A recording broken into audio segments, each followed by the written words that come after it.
తాకట్లో ఉన్న మీ బంగారాన్ని విడిపించి ఆ రోజు ఆన్లైన్ రేటుకి కొంటాం. Sharma gold company. నమస్కారం, వెల్కమ్ టు సుమన్ టీవీ. నేను గీతాంజలి. ప్రస్తుతం మనతో పాటు నృసింహ ఉపాసకులు, భద్రాచలంలో ఉన్నటువంటి గోవింద కల్పవృక్ష నారసింహ సాలగ్రామ ఆశ్రమ నిర్వాహకులు డాక్టర్ కృష్ణ చైతన్య స్వామి గురువు గారు ఉన్నారు. వారితో మాట్లాడదాం. గురుగారు నమస్కారం అండి. నమస్కారం అమ్మా. 29వ తారీఖు మార్చి షష్టగ్రహ కూటమి, అలాగే అమావాస్య, పాల్గొన అమావాస్య. మామూలుగానే ఆశ్రమంలో అమావాస్య రోజు అంటే వివిధ రకాల పూజలు చేస్తారండి, తెలిసిన విషయం. హోమాలు నిర్వహిస్తారు. ప్రత్యేకించి ఈసారి ప్రత్యేకత ఏంటి? ఎందుకంటే షష్టగ్రహ కూటమి అనగానే అందరూ భయపడుతున్నారండి. ఏదో జరుగుతుంది, అనర్థం, మనం తట్టుకోలేము, తర్వాత ఆ పరిణామాలు రాజులందరిపైన ఉంటుంది, అందులోనూ ఉగాది తర్వాత రోజు అని చెప్పి ఇలా రకరకాలుగా వింటూ ఉన్నాం. అసలు ఏంటి వాస్తవం ఏంటో మాట్లాడుకుందాం. అంటే సాధారణంగా ఇది ఖగోళంలో జరుగుతున్నటువంటి ఒక అద్భుతం అని చెప్పాలి ఫస్ట్. అంటే మనం చాలా మంది ఖగోళంలో జరిగేటువంటివి అన్నిటివి కూడా మనకు ఆపాదించుకోవద్దు. ఇప్పుడు ప్రతి నిత్యం కూడా ఏదో ఒకటి జరుగుతూ ఉంటుంది.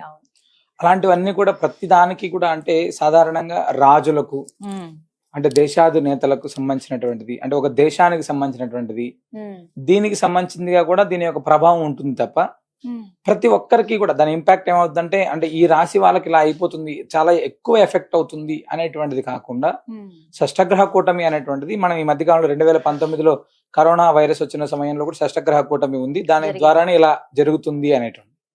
అయితే అప్పుడు ఉన్నటువంటి గ్రహ సంపత్తి వేరే, ఇప్పుడు ఉన్నటువంటి గ్రహ సంపత్తి వేరే. అంత తీవ్రమైనటువంటి ప్రభావం అనేటువంటిది ఖచ్చితంగా ఉండదు, ఇందులో ఎలాంటి సందేహం లేదమ్మా. అయితే మనం సాధారణంగా తీసుకునేటప్పటికి ఎవరికైనా కూడా అంటే 6 గ్రహాలు ఒక దగ్గరికి రావడం అనేటువంటిది చాలా విశేషంగా చూసుకుంటాం.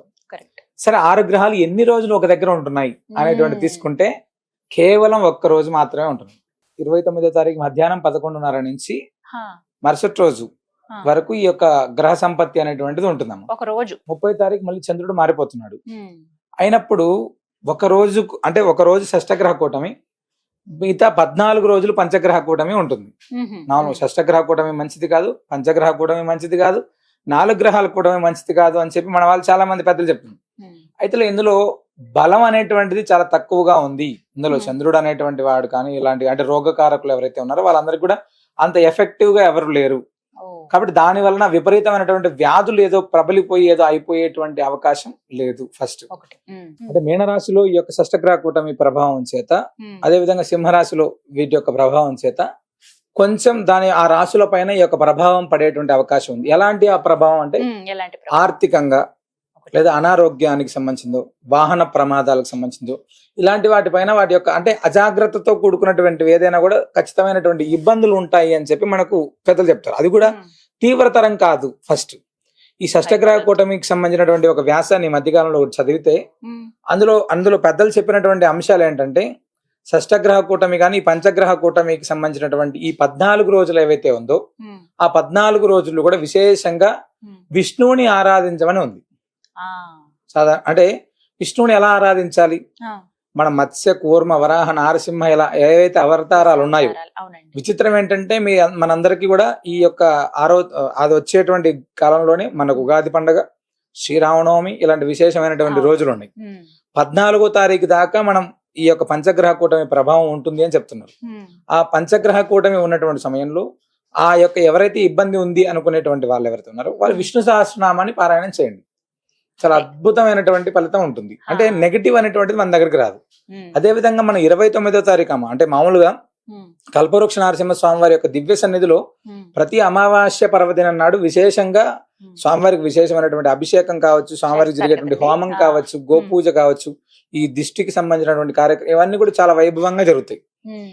ఈ షష్టగ్రహ కూటమి అనేటువంటిది ఏదైతే ఉందో ఆనాడు మనం ఖచ్చితంగా ఈ యొక్క షష్టగ్రహ కూటమి అంటే ఈ యొక్క ప్రభావం అనేటువంటిది ఏ రాశులు, 12 రాశుల్లో ఎవరికి కూడా ఉండకూడదు.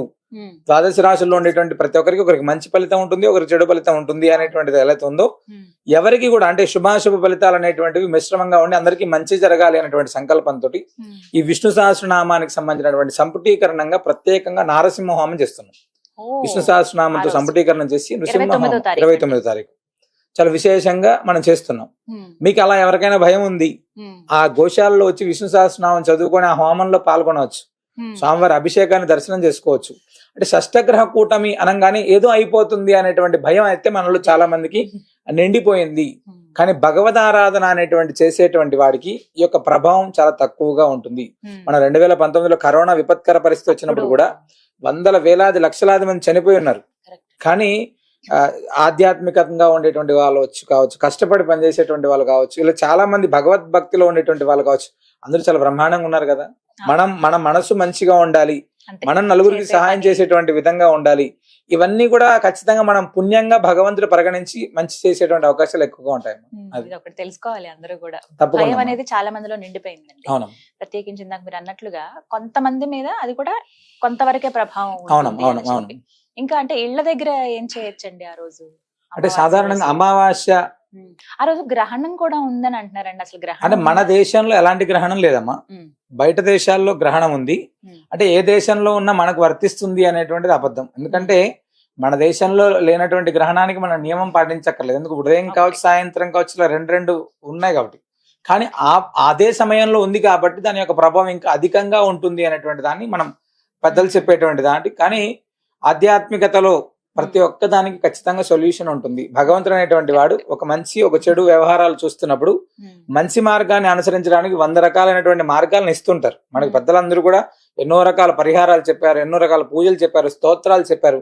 వీటన్నిటిని మనం శ్రద్ధగా చేసుకునేటువంటి ఉంటే అద్భుతం ఫస్ట్. కాబట్టి మనందరం కూడా షష్టగ్రహ కూటమి ప్రభావం ఉంది అనుకునేటువంటి వాళ్ళు ఎవరైనా సరే విష్ణు ఆరాధన అనేటువంటిది మార్చి 29 నుంచి ఏప్రిల్ 14 తారీఖు దాకా విష్ణు ఆరాధన చేయడం అనేటువంటిది అత్యంత విశేషం. అవకాశం ఉన్నటువంటి ప్రతి ఒక్కరూ ఆ సమయంలో ప్రతి ఇంట్లో కూడా విష్ణు సహస్రనామం పారాయణం చేయడం, విష్ణు సహస్రనామాన్ని వినడం చాలా మంచిది. కల్పవృక్ష నరసింహ స్వామి వారి సన్నిధిలో ఈ యొక్క షష్టగ్రహ కూటమి అనేటువంటి ఈ యొక్క రోజున ప్రత్యేకమైనటువంటి విష్ణు సహస్రనామ సంపుటీకరణంగా నారసింహ హోమం చేస్తున్నాం. అదే విధంగా మనం ధన్వంతరి, ఆయుష్య హోమం, మహాలక్ష్మి ఇవన్నీ కూడా ప్రతిసారి ఉంటాయి. దాంతో పాటుగా నవగ్రహ సంపుటీకరణ హోమం కూడా మనం చేస్తున్నాం. అవకాశం ఉన్నటువంటి వాళ్ళు ఎవరైనా కూడా మాకు ఇబ్బంది ఉంది అనుకునేటువంటి వాళ్ళు స్వామివారిని దర్శించుకోవచ్చు, హోమంలో పాల్గొనవచ్చు అమావాస్య రోజు జరిగేటువంటి దాంట్లో. అదేవిధంగా దృష్టి అంటే మనకు నరదృష్టికి నల్లరాయి కూడా పగిలిపోతుందని మన పెద్దలు చెప్తుంటారు. అలాంటి దృష్టి దోషాల ప్రభావంతో చాలా కుటుంబాలు ఇబ్బంది పడుతున్నాయి అనేటువంటి దాంతో మనం ప్రతి అమావాస్య పర్వదినంలో ప్రత్యేకంగా దృష్టి సుదర్శన మంత్రాత్మకంగా ఒక కార్యక్రమం చేస్తున్నాం. చాలా బాగుంది, చాలా బ్రహ్మాండంగా ఉంది అని చాలా మంది చెప్తున్నారు. ఎవరైనా మీరు ఇబ్బంది పడుతున్నటువంటి వాళ్ళు ఎవరైనా ఉంటే తప్పకుండా రండి. స్వామివారి సన్నిధిలో అమావాస్య పర్వదినంలో హోమంలో పాల్గొనండి. అద్భుతమైనటువంటి ఫలితాన్ని మనం చూడొచ్చమ్మా. ఆ రోజు డైరెక్ట్ గా వచ్చి పాల్గొనొచ్చండి. ఫోన్ నెంబర్ ఇస్తే కాల్ చేసి వివరాలు కనుక్కోవచ్చు. ప్రత్యక్షంగా పాల్గొనడం, స్వామివారి అభిషేకం హోమంలో పాల్గొనడం అంటే తప్పకుండా సంప్రదించి వస్తే మంచిదమ్మా. స్వామి ధైర్యానికి ప్రతీక. అవునమ్మా. అంటే నృసింహుడు అంటే మృత్యువుకు కూడా మృత్యువు. అలాంటి భగవంతుని మనం ప్రార్థన చేస్తే ఇప్పుడు 11 గంటల సమయానికి ప్రారంభం అవుతుంది షష్టగ్రహ కూటమి. ఆ సమయంలో స్వామివారి సన్నిధిలోనే మనం ఉంటే ఉదయం అద్భుతంగా ఉంటుంది కదా. స్వామి సన్నిధిలోనే మనం పారాయణం చేసుకోవడం, స్వామి సన్నిధిని గడిపితే ఆ ప్రభావాన్ని మన దగ్గరికి కూడా రానియాడు ఆయన భగవంతుడు. చాలా చక్కగా వివరించారండి. ఒక ధైర్యం అయితే వచ్చింది. ధన్యవాదాలు గురుగారు. నమస్కారం.